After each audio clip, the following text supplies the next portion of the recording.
Everyone, Rimea here, and welcome to the third part of my playthrough of Cloudy Super Mario Bros. U 2. This is the big mod, the one that I've been working on for so many years now, and it's finally been released. It was released a bit more than a week ago at this point.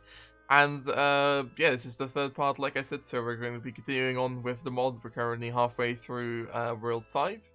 And yeah, without further ado, let's play Acorn Forest Ghost House Maze of Mansions. This is a really interesting level. Also, a bit of a custom loading screen there with like the outline silhouette thing. Yeah, this level is kind of special, I suppose you could say, in terms of the way it's structured and stuff. And that goes for both ghost houses in this mod. But yeah, first of all, the original idea for this level is basically like I don't want to make a normal ghost house level because I don't like those. I don't really like the way they were designed in the original game. I don't really like the idea of making one myself.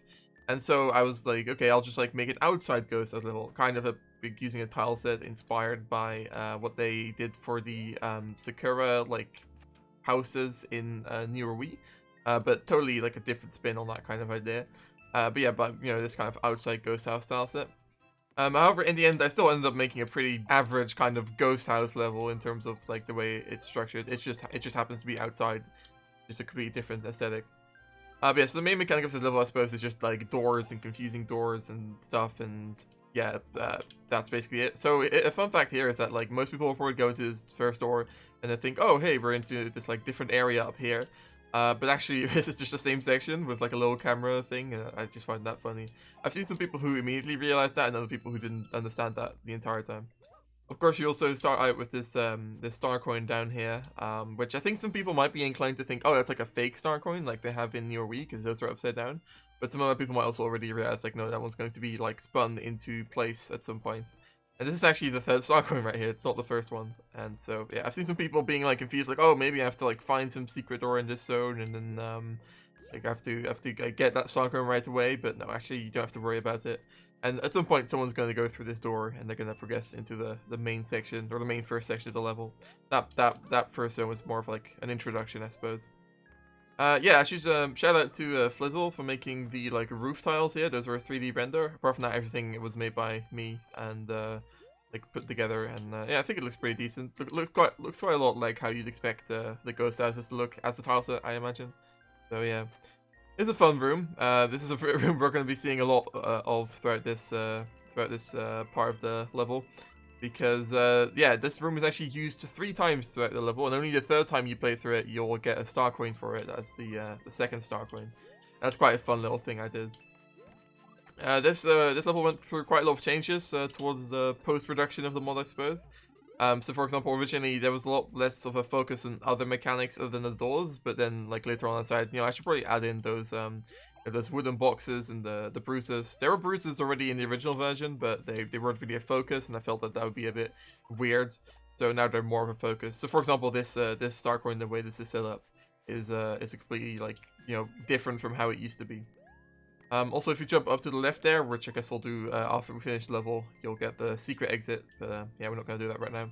The way these coins are located here is kind of reminiscent of how they work in Super Luigi and Wii as well, where often you'll see a coin formation like that, and that means you can spawn a star coin there. And that's also exactly what it means here. So people will probably be inclined to, you know, get that bruiser to break that thing, and they're just like, what? There's some coins there, I don't understand. And then they'll probably continue on the level. It's interesting how like most people here who I've seen play this level, I keep talking about play testing and like playthroughs and stuff, but it's just the most interesting way for me to look at the levels really, is seeing how people interact with them. But yeah, so I've seen most people like just jump up here immediately and hit the switch. However, of course, if you're like, that's like a little bit more of a secret route, I suppose. I think like kind of the intention was for people to go like this and then kind of, you know, loop around a bit more of the level before they hit the switch. There's also a, oh, well, I was going to say there's a power up there, which I guess now is useful because I took damage. There we go. Also, we get to hear the fantastic Ghost House theme, which was composed by Firefalls. It's probably one of my favorites in the mod. It sounds a lot like the 3D World Ghost House theme, but yeah, I'm a big fan. There's a bit of a camera zoom out here, so you can see the door when you hit the switch, as you can see right there below. However, if you're paying attention, as you're walking towards the door, the only way to get to the door is by walking over here, and you'll see the star coin on the left there. It's actually a fun thing. I've never tried it before. Let me try it. But I think it might be possible to get the star coin and the door in the same cycle if you use an ice block to collect the star coin. Let's try this. Because you could jump down here, throw the ice block, so you don't have to collect it, and then. Oh my god, I actually got it. I didn't think that would be possible. That's awesome. That's like a 100% speedrun stat, I suppose, right there. This is a fun section here where it's just like, kind of get tricked. I think most people will probably expect something to happen when you're in a little section like that with the brick blocks. Here's another fun thing with like, right, I kind of use like the door on the right as like a reset door because you can break the blocks here, or these crates I should say, and you can't enter this door, and this door is the way to go. So the only way you can go is go back into this door, and this door, of course, leads you back up here.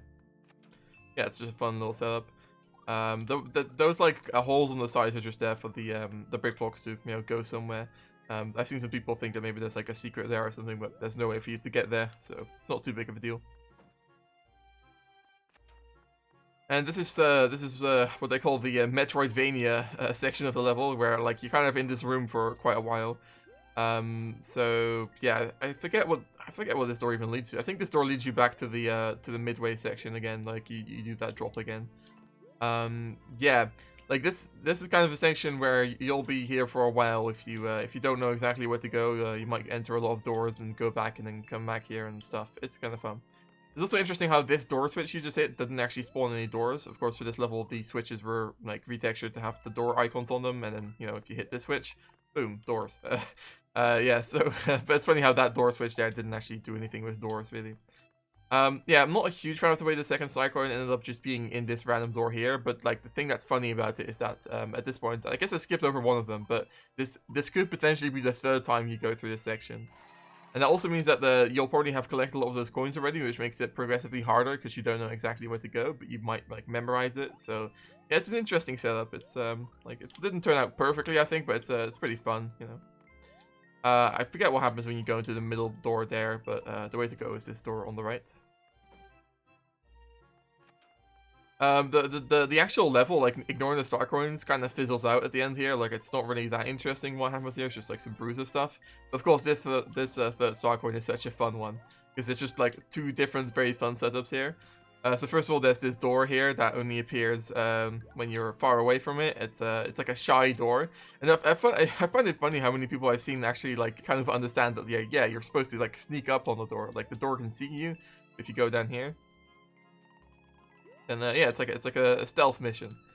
And you go to the door, and where do you end up? You end up right at the beginning of the level. So this is why this first door here only like it doesn't lead you anywhere. It just like leads you into a little loop and stuff. The reason for that is that because I didn't want the player to be able to progress back into the beginning of the level. And if you notice, at the beginning of the level, the door was actually in the center of this section, and now it's on the right a little bit. So I imagine most people won't notice that. And that's actually because I despawned this door, and I spawned this door instead, and this door leads you back to the section we were just in. There's no way for you to get, like, kind of like, resets at the beginning of the level there. It's also interesting how these wooden crates, like I said, they were an addition made to the level, like, after it was already made. So originally this door was just here. Like, you could just see it, and then you'd approach it, and then it would disappear. Which is kind of interesting, but I think I prefer the way it was with the wooden crate. Also, a fun thing here is that if this guy hits the barrel, you can see it goes into the layer 0 section there. So it's a little bit more of a hint for those that don't catch on immediately. And yeah, now there really isn't much to the level left. It's just kind of generic ghost stuff. But I really do think the door setups are the real star of the show. Originally, I wanted the bruiser, like, I wanted you to be able to, like, stand on a big stack of wooden crates here that the bruiser would then slowly, like hit, and then, like, you'd fall downwards slowly. But the range, like, the vertical range of the bruisers is really, like, small, so they can only, like, start hitting stuff when you're, like, very close to them. So that setup didn't really work out. Also, one of the hardest, honestly, one of the hardest 8-bit clouds in the whole mod is up on the top left of the screen right now. The reason it's so difficult is because this level has the darkened screen corners effect, which makes it, like, hard to see that, like, the contrast is kind of low because it's all so dark. But yeah, if you see in the top left corner of the screen right now, there's an 8-bit cloud there. It also gets hidden by the GUI, unless you're standing, like, right here, so that's funny. And yeah, that's the end of the level. And I suppose we can also get the secret exit right away. Yeah, that's just right up here. A little bit of a coin thing there to indicate that there's a hidden block up here. I'm not a huge fan of the fact that it's a hidden block. I would have probably, like, I don't know, I would have probably made it a normal question block, but that would have probably been a bit too obvious. And the reason it's a vine in the first place is because on the roadmap, of course, there's a vine that spawns. Also, you can get the top of the flagpole there. It is possible. You just need an ice flower and to like freeze the bruiser, and you can get like a running jump off of him, and then yeah, you can get the top of the flagpole. But that's quite an obscure way to get the top of the flagpole. But I thought it was kind of funny to just place a bruiser there. But yeah, there we go. That's the secret exit. So I suppose we might as well do the secret level right away as well. So it's interesting how this is like this level has like the vine like thing on the roadmap here. But in the original game, the vine level was of course like the one over here. You can see like the vine down below there. But it still made sense for me to have a vine level here instead, because yeah, I mean there's a vine on the roadmap as well. It's just a different kind of vine, but who cares? And yeah, this is the first, like, I guess the first main themed level of the mod that's, like, actually themed, like, how people would imagine most of the mod to be like, I suppose. Because, yeah, this is called Cloudy Super Mario Bros. U2, but it really is more like, you know, Rimea's big mod that happens to feature a cloud world. But this is, like, yeah, this is one of the first levels which is really, like, a proper Cloud E2 level in that sense, I suppose. And I'm quite a big fan of this level as well. Once again, we're carrying over the canopy thing that we have like around all of the World 5 levels. So now it's like, oh, we're at the top of the canopies and we're transitioning into the Cloud World. Also, in all these canopy things at the like beginning or ends of levels, where there's like the canopies and you're not sure whether they're solid or not, I put bouncy clouds to just make sure that people don't, you know, kill themselves on accident. I should also point out that people might think that this tile set here is like mostly vanilla, except for maybe the holes in the ground, but it's actually like almost completely custom, except for like the edges. So the ground was made by me, and the way the grass looks is it's actually quite different, even though like the pattern of the grass is the same. And that was actually made by B1 Gaming. It's completely custom made, and I think it looks way better than the original, way higher quality, way more like good lighting, I suppose you could say. So yeah, big fan of the way that turned out. But that's like a thing with a lot of the custom things in this mod, I suppose. Like some things are custom, but like they feel so vanilla, or they feel so like official that they're not even registered as custom. Speaking of official and custom feeling things, these bouncy vines or beanstalk leaves here, they're just an unused mechanic from the original game. I'm pretty sure I discovered this. Like I don't think I've ever seen anyone else even talk about this before. So yeah, this is just something I discovered when I was messing around with the beanstalk leaves to this level. And yeah, that's like a very strange mechanic. It kind of has like proper physics for the way the bounciness would work, where like this side is like not bouncy at all, and this side is like very bouncy, because it like, you know, it dips down further. But I've seen a lot of people being confused by this mechanic as well. So yeah, in fact, I'm playing a slightly updated version of the mod compared to what is publicly released at the moment, which is why this leaf right here is currently bouncy, whereas originally it was only this leaf which was first bouncy. Which, as I think Tyler pointed out in his playthrough, isn't really a proper way to introduce a mechanic, because it can kill you right away. So yeah, now it's a little bit more safe like that. So yeah, I've like over the past week or so, I've still been like updating the mod and stuff to you know, help people out and kind of take in some user feedback and stuff. So yeah. Apart from that, this level is you know, quite simple, just like introduction to the sky theme. We've got the cloud tile set as well, and of course you also got all these bob-ombs and stuff. Also, it's interesting with these beanstalk like things here. They all have to spawn in, so that's why like we're gonna get a bonus room soon. And for that bonus room, there's something very funny with the way the beanstalks are here, because as you can see, they're actually totally like straight here, and that's because they have to spawn in like the way they are immediately, or else like they'd have to like grow in on screen, and like the beanstalk leaves would be floating for a second, and it would just look very jank. It's a bit hard to explain what I mean exactly, but trust me, there's some weird setups with the beanstalk stuff in this level. This is a fun bonus room, and also probably one of the hardest clouds in the whole mod. There's an 8-bit cloud right down here in the grass. I don't know, it's a bit of a random one, but I like it. But yeah, this is a cool bonus room, isn't it? With these bouncy leaves. I think people really enjoy this one, and I do as well. That's a coin spawn leading you back down. Originally, actually, this like all the beanstalk leaves in this level originally were like on the like the tile set vines that are in a lot of the cloud levels in this mod. But later on I discovered that I could use the beanstalks in a way to where I could actually have the leaves on the proper beanstalks, which of course looks a lot better. But yeah, here you can see this beanstalk is growing in on screen. And that's just because you can't really make them spawn in instantly. They'd have to like grow, so yeah, it would just look strange if I had them growing really fast or whatever. So instead we yeah, we just do this weird thing with a very straight beanstalk down here, but oh well. There's a fun retcon section here because this leaf here kind of bounces you back. So if you're not accounting for that, you'll probably have a little bit of a struggle like getting past here. Like it's like okay, there we go. Like, yeah, very interesting physics. I've seen some people being confused about why there's a big question mark in the ground here, and that's because this is kind of like a reference to you know, Cloudtop Cruise from Mario Kart 8. That has you drive on a big beanstalk and it comes out of a big like block that's also like a big question mark block. Yeah, this is like a reference to that because of course like beanstalks in the Mario universe, they come out of big question blocks, or just question blocks in general. So there's a big question mark in the ground here because this is where a beanstalk is growing out of. So yeah, that's why that's there. I can imagine. I'm not surprised that some people are confused by that. There's also another fun little hidden one up over here. So this second half of the level was actually originally like the first half I made, and I was actually planning on just having this be the whole level, because if you look at the original Beanstalk level in East Rimea, it actually is like really short. It doesn't have a midway. It's basically just one long auto-scroller along these lines. However, I didn't decided, you know, I'm gonna be try and be better than Nintendo in this sense, and have the Beanstalk mechanic actually be introduced properly in a non-auto-scroller setting, and then you know, have the auto-scroller as the second half, which is a thing, and like a trick I do a lot in levels, is having the second half auto-scrollers. I also talked about it last episode. It's just I don't know, it just makes using mechanics much more interesting. You know, putting them in an auto-scroller, but also not having them in an auto-scroller at first. Yeah, it's hard to explain exactly why, but it makes sense in my mind. Yeah, so setting up the leaves for this beanstalk section was ridiculous, because you might think that like, oh, the leaves only spawn once the beanstalk is there, but no, the spawning of the leaves has nothing to do with whether the beanstalk is there or not. There's no linking between the beanstalk or the leaves at all. Instead, the leaves spawn in just like based on a timer that you can set like on each individual beanstalk sprite, and that means that for each individual beanstalk leaf you can see in this section, I had to time that manually. Also, I just went into that pipe there. That's a fun little setup there with the beanstalk leaf that falls down. You can go into the green pipe. I'm surprised to see that so many people actually caught on to that one and weren't like super taken aback by it. Though I've also seen some people struggle with that a lot. So yeah, I guess I've really been taking my time with this level because we're running low on time, but that's fine. Once again, with that bonus room, you also skip the last section of the previous section, which is a very me thing to do. I guess we can wait out this section here a little bit and then get to the top of the flagpole.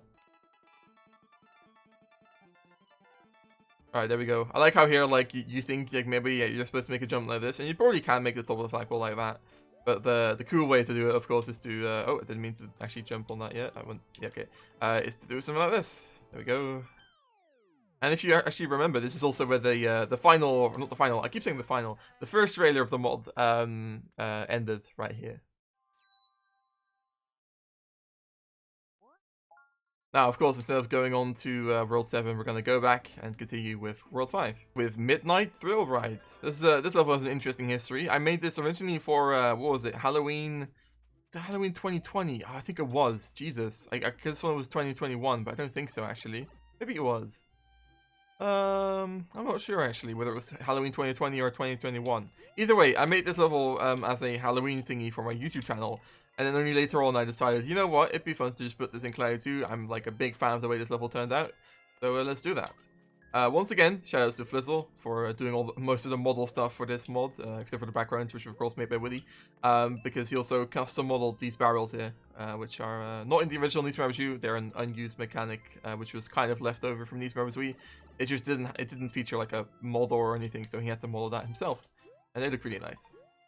But yeah, in general, this is a cool level. It's very Halloween themed, of course. It doesn't totally fit within the world theme really, which is because, you know, it wasn't made for Cloud 2 originally. So it's more of like a spooky, like just general like spooky stuff level instead of a spooky forest specifically. But I still think it fits pretty decently, I suppose. And yeah, both of these levels, both 5-4 and 5-5, are dark levels, and I know a lot of people hate dark levels, but I'm personally a pretty big fan of making them, honestly. I quite like messing with that kind of stuff. And I would like to think that I succeeded at making these two dark levels pretty interesting and not totally annoying, you know? Because the original, like, Nintendo's original dark levels all kind of sucked, honestly. Yeah, they're just usually quite bad, and they have quite, like, stupid star coins and stuff. I'm just not a big fan of those. But setting them up myself, it's usually a lot more fun and interesting to mess with what the player can and can't see, that kind of stuff. This level also features these like jack-o'-lanterns here, you know, these Goombas with the flames in their eyes. And those flames are actually, like, they're not animated tiles or anything, they're actually the candle object from the original game, which you'd see in ghost houses, scaled down and then like put in very specific places to the where it matches up with the eyes of the tile set. So that's really interesting. There's some fun stuff in this level as well, with like hitting question blocks and stuff happening. It's just a little thing. Of course, we had the spine coaster platform things in the first half of the level, and now the second half has an actual spine coaster, and the midway even gets to take a ride. This is quite a tough spine coaster section, honestly. Like, those first two jumps are really quite difficult. I've seen a lot of people struggling with those, especially with the way the physics work with the spine coaster. I had a lot of fun with this level setting up boo rings to go with the spine coasters. So, yeah. If you don't, like, there's like a little down that place when there's coins spawning, you can also kind of see it happening. But if you don't catch onto that, you can actually still jump up here by jumping on that bony beetle down below and then kind of doing like a ground pound cancel. And I've seen a lot of people doing that, and I guess that's also fine. I don't mind. Yeah, if you go up here, you get the cool bonus room with the second star coin. Another thing I did for this section, by the way, which you might not notice, is the fact that, like, you know, this is not a dark section, unlike the rest of the level. And therefore, like, below us, it's, like, actually getting progressively darker, as you can see. Like, you can barely even see what's going on at the very bottom of the screen here. And that's because this is actually a dark section. I just had a bunch of lighting circles across the whole zone, except for at the bottom. Oh, did I just seriously miss the P-switch? Wow, okay. Well, lucky you don't need the P-switch for the star coin, even though you might think you do. You could just make a jump like that. It's just a fun little way to, I guess, scare the player. But yeah, if you hit the P-switch, there would have been a bunch of blue coins, of course, and then you could have jumped up there on the coins. Oh well. And then we have another spine coaster section. Quite easy to miss that question block, though the spine coaster also slows down quite a bit, so yeah. And once again, we have those synchronized boos, and now for the third star coin, we have to hit each of these switches with the exclamation mark, or I guess it's more just like the letter I in this case, because most of them are upside down. This is of course inspired by Nero Wii's spine coaster level, or at least the World 8 one, where you had to hit all of the red coin rings to get the third star coin. In my case, you just have to hit 3 switches. But I've still seen a lot of people struggle with this, so yeah, it's interesting. If you want to get the main exit, you just go over here, and you even get to see the 8-bit cloud, which is actually a pumpkin, of course. But the secret exit in this level is also quite simple. It's just going up here. Oh yeah, by the way, remember when I was talking about the darkness effect? Yeah, if I just shoot a ice ball, you can see, like, yeah, it's still dark down below here. It's just not dark up here. Yeah, interesting. But yeah, I didn't want the secret exits to be too frustrating because they're, like, you know, the main route, basically. So I want to make sure that, especially for this level, but also kind of for the other level, the secret exits were pretty obvious, I would like to think. Do I care to get the normal exit? I don't really, honestly. Let's just do the secret exit for this level instead. So, Pitch Black Plunge. This is actually the only level in the whole mod to feature this specific music, also made by Firefalls. And that's just because this music was originally made for, I think it was World 3 of the original Super Mario Evolution, was going to feature a nighttime water world, which is kind of going to be like, I don't know, like, you know, nighttime with like tiki torches and like kind of like tribal stuff. And it was going to be really cool. And this is what the music for that was going to be. It's kind of inspired by a specific track from Tropical Freeze. As a lot of my mods are. But then, yeah, that whole concept got scrapped, and I don't know, I still felt like that this music would fit this level, and we kind of had like this leftover music slot, so I felt like, yeah, you know what, we're just gonna put that here, and you know, it's too cool and too unique of a track to waste, I think. So yeah, it's quite cool. So the main mechanic of this level is really these pipe bubble things you can see here, or actually they're more like air currents in this case because they're kind of like above the water as well. If you hit the switch here, those will disappear. You know, the main route is just going back here. You can go to that pipe. There's some coins as well. However, if you go over here and you like this, don't hit me, please. But sure, you can go into this pipe like this. I don't think I've seen many pipes like that where you have to like hit an invisible question block below it to get in there. I'm surprised to think of like I can't really think of any setups like that that I've seen before in other mods. I don't know. So yeah, this is the only level in the mod to feature baby Yoshis apart from the Toad houses, and yeah, they're just used as like a little secret hidden power-up thing in both cases, and yeah, it's just like a cool thing where you can get the baby Yoshi. But if you're smart, you might go down here and collect the coins, and it sign spawns, and you might be able to tell that, oh yeah, there's like a little hole here, and sure enough, you can get the star coin like that. The way you spawn in with the pipe here makes it so that, and the pipe bubbles makes it that you automatically dodge that dry, like, what are they called? The fish bones. But I've still seen some people, like automatically try and run away from the fish bones, but then they get hit because, like, they were trying to run away, which is interesting. If I hadn't gone through the secret route, I would have ended up here. So, yeah. This is a really cool section, I think. This whole level, I think I'm just a huge fan of this level, honestly. Even though it's like a dark underwater level, which I know is something that people hate a lot. I just think I managed to do a lot of cool setups, which Nintendo never did, I suppose. For example, here's something cool. I do a lot in this level, actually, is having these pipe bubbles and having path-controlled coins kind of moving as if they're being pushed by the pipe bubbles. That just looks really neat. This level is also a nice display of normal maps, so you can see, like, on the left here, like, the way the light is interacting with the tile set is, very nice looking, and that's because of normal maps. And I also use some of these mechanics, which usually only show up, like, just randomly in dark levels without really being, like, we're used in any specific ways. I use them in more interesting ways, I'd like to think, such as these jelly beams, beam with an M, which, I use kind of, like, as, like, proper obstacles here instead of just, like, basically decoration, you know? This level also uses a modified underwater tile set, which is made to look a lot more dark and have, like, more decoration objects and stuff. Originally, this level actually used, like, the New Super Mario Bros. 2 Ghost House, like, ground tile set for whatever reason, but I luckily made the decision to scrap that last minute because it looked bad. But this is not the first star coin. The second star coin is quite simple. It's just a P-switch run thing. Oh, if I can actually get it. Okay, thank God. It's made significantly easier by having a penguin suit and or Baby Yoshi. So, yeah. There's also a cool setup there with, like, when the P-switch ends. Well, either when the P-switch ends or when you just enter this area normally and you don't have the P-switch activated, those coins spawn. It's just that's like something that people won't even notice, I think. But actually, like, it's quite a bit of complicated stuff going on behind the scenes to make that happen. I like the idea of, like, keeping the level grounded in the forest theme by having the midway be above ground and, like, kind of, like, reintroducing you to that whole aesthetic rather than, being continuously underground. People might get a bit depressed by that, I think. Also interesting how I use the same music on both the forest sections in this level and also the underground sections, but I just feel like it fits both, so it's fine. Also, here's a cool setup as well that people might not notice. So, like, if you go up here, like, it's like this little camera zoom. There's barely any darkness and stuff.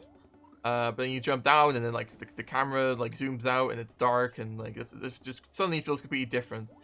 And in general, it's kind of like a rule for this level that it's not dark above the water. It's only dark below the water, as you might notice. Originally, this level was very different. It was a lot shorter.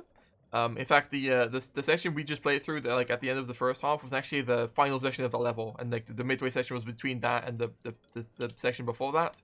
And so, yeah, I made this level a lot darker, not a lot darker, a lot longer, when I was, like, fixing it kind of in post-production. If you go up here, you get a 1-up, and you also get to see the 8-bit cloud for the level up in the top left corner right there. Yeah, so here's just, like, we're going back to the mechanic we saw at the beginning of the level with the hitting the switch, but this time it's timed, and yeah, the pipe bubbles still disappear. You can actually get past this section by just, like, mashing jump as well and, like, swimming up really fast, but that's really quite difficult, so I think most people will probably just use the switch like that. Yeah, we're still keeping the jelly beams around, still using them in the same way as well, so yeah, I'm just really happy with the way the mechanics all flow together in this level. So over here, there's all these pipe bubbles, which you can actually kind of get through if you have Baby Yoshi, like this. Yeah, see, I can get through that. But of course, most people probably won't have Baby Yoshi, or, they'll just hit the switch regardless. And you will also probably notice this pipe over here, which you can't enter into. Yeah, so all those pipe bubble pipes actually rotate, and that's quite a complicated setup, actually, to get that all working like that. It's something the original New Super Mario Bros. U also did in 1-Secret. But then you hit this switch here, and suddenly the water rises. And if you notice, the water doesn't only rise, but also the darkness rises. Because, like I said, the rule for this level is that it's only dark underwater. And now we're fully underwater instead of just, like, semi. Now the whole level is dark instead of just the bottom part. And now, of course, if you remember, and I've been happy to see so many people catch on to this. But if you remember, you can go back here. And this pipe was, previously floating, and now you can go into it because it's all underwater. These enemies are, like, they're kind of like the bees. Remember the bees in a couple levels ago? Like, where, like, they only go in one direction. They don't go back and forth. So I can only really use them in an auto-scroller while being certain of, the way they'll interact with the player and stuff. So therefore, yeah, this is just like a little auto-scroller thing. It's just like trying to make these guys kind of challenging by having so many of them that you kind of have to like dodge them, but it's still quite an easy section, honestly. Just have to find some way to use them because, you know, they're quite an iconic enemy for these underwater dark levels. And yeah, with that, that's pretty much the end of the level. Just got this one little beach section. If you notice, this beach tile is also completely custom, by the way. It has like the sand from the desert world that we'll see later. But the main goal, I just did some secret, or not secret, hidden blocks like this, invisible question blocks. Which is actually, you know, the same mechanic we also used for the first star coin, so that kind of ties back like that. And the reason there isn't any other setup here is just because, like, there aren't really any mechanics in this level that would fit for the goal pole, I thought, you know? Like, you can't really use, like, the jelly beams or the pipe bubbles or whatever above water like this and have it work with a goal pole. So, yeah. But of course, if you're observant, you can go down here. You collect some coins and stuff. And then right behind the normal goal pole is the secret goal pole, which I thought was kind of funny. And then yeah, for that we don't even have any mechanics for getting the top of it. It's just like a jump thing. But anyways, guys, I think that's going to do it for this episode. So I hope you enjoyed, and I hope you tune in for the next part. And yeah, see you there. Bye bye.